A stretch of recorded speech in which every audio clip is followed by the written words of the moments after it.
మాట్లాడాలి. ఇప్పుడు గిరిజన సంక్షేమం మీద శ్రీమతి టి జగదీశ్వరి క్లుప్తంగా మాట్లాడండి. జగదీశ్వరి గారు. ధన్యవాదాలు అధ్యక్ష. గిరిజన సంక్షేమం కోసం గిరిజనుల అభివృద్ధి, గిరిజనులు చాలా చక్కగా ఉండాలని చెప్పి గిరిజనుల కోసం కేటాయించినటువంటి బడ్జెట్ 8,159 కోట్లు కేటాయించడం మా గిరిజనుల తరపున మీకు ధన్యవాదాలు తెలియజేస్తున్నాను అధ్యక్ష.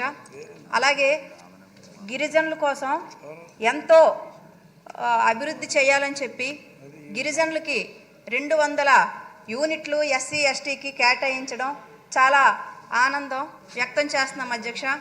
అలాగే ఐటీడీఎల్ ద్వారా మాకు ఏవైతే ట్రైకార్ లోన్లు కానీ లేదా డ్రిప్ ఇరిగేషన్లు కానీ ఇవ్వడం జరుగుతుంది కాబట్టి దాన్ని కూడా మరి ఆనందంగా మా గిరిజనులందరూ కూడా ఉన్నారు అధ్యక్ష.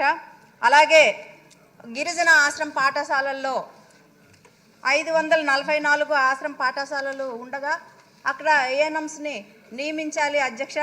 ఎందుకంటే చాలామంది పిల్లలు అనారోగ్యంతో ఉండడం వల్ల మరి ఏఎన్ఎంస్ని లేకపోవడం వల్ల చాలా ఇబ్బందులు పడుతున్నారు కాబట్టి అవి వెంటనే వేయాలని మీ ద్వారా మినిస్టర్ గారికి తెలియజేస్తున్నాను అధ్యక్ష.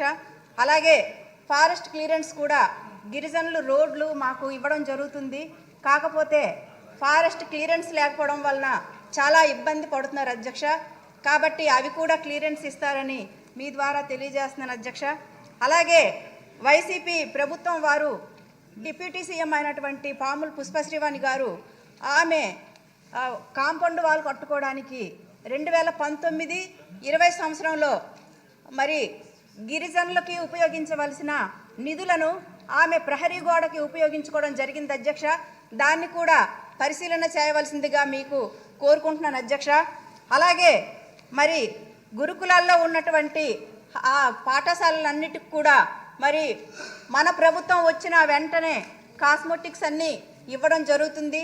మరి అందరు కూడా అప్పుడు ఆ రోజుల్లో గత ప్రభుత్వంలో ఎన్ని ఇబ్బందులు పడ్డారో గురుకులాల్లో ఉన్నటువంటి విద్యార్థులు మరి మేము కళ్ళారా చూడడం జరిగింది. మరి మన ప్రభుత్వం కూటమి ప్రభుత్వం వచ్చాక మరి గిరిజనుల పిల్లలందరూ కూడా ఈ కాస్మెటిక్స్ ఇవ్వడం వలన చాలా చక్కగా ఆనందంగా ఉన్నారు అధ్యక్ష. ఎందుకంటే ఈరోజు చూసుకుంటే గిరిజనుల అభివృద్ధి కోసం మరి చాలా పెద్ద పీట వేయడం జరిగింది. అందుకు మా గిరిజనుల తరపున మీకు నేను కృతజ్ఞతలు తెలియజేస్తున్నాను అధ్యక్ష. మరి ఐటీడీఏలు అలాగే ఐటీఐలు కూడా మా గిరిజనులకి అన్న నందమూరి తారక రామారావు గారు ప్రవేశపెట్టినటువంటి ఐటీడీఎల్ ద్వారా వచ్చినటువంటి ఉద్యోగాలు ఏవైతే ఉన్నాయో అవి గిరిజనులకే కేటాయించాలని మా గిరిజన శాఖ మంత్రివర్యుల గారికి నేను తెలియజేస్తున్నాను అధ్యక్ష. మరి అలాగే ఈరోజు చూసుకుంటే జీసీసీలు కూడా మా గిరిజనులు పండించిన పంట మరి గిట్టుబాటు ధరలు కూడా కల్పించడం జరుగుతుంది. మరి దానికి మన ప్రభుత్వం వేటు అనే గతంలో ఇచ్చింది, దాన్ని మినహాయింపు ఇచ్చింది.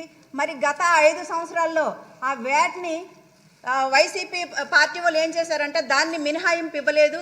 దానివలన చాలా రకాలుగా గిరిజనులు పండించిన పంట చాలా ఇబ్బందులు పడ్డారు. కాబట్టి దీన్ని కూడా ఇప్పుడు మనం మినహాయింపిస్తే గిరిజన ఏరియాలో ఉన్నటువంటి మద్దతు ధర ఏదైతే ఉందో దానికి కూడా గిట్టుబాటు ధర కల్పించడం జరుగుతుంది అధ్యక్ష. మరి ఇంతటి అవకాశాన్ని ఇచ్చినటువంటి మన స్పీకర్ గారికి, ఇక్కడ ఉన్నటువంటి సభ్యులకు అందరికీ ధన్యవాదాలు తెలియజేస్తున్నాను అధ్యక్ష.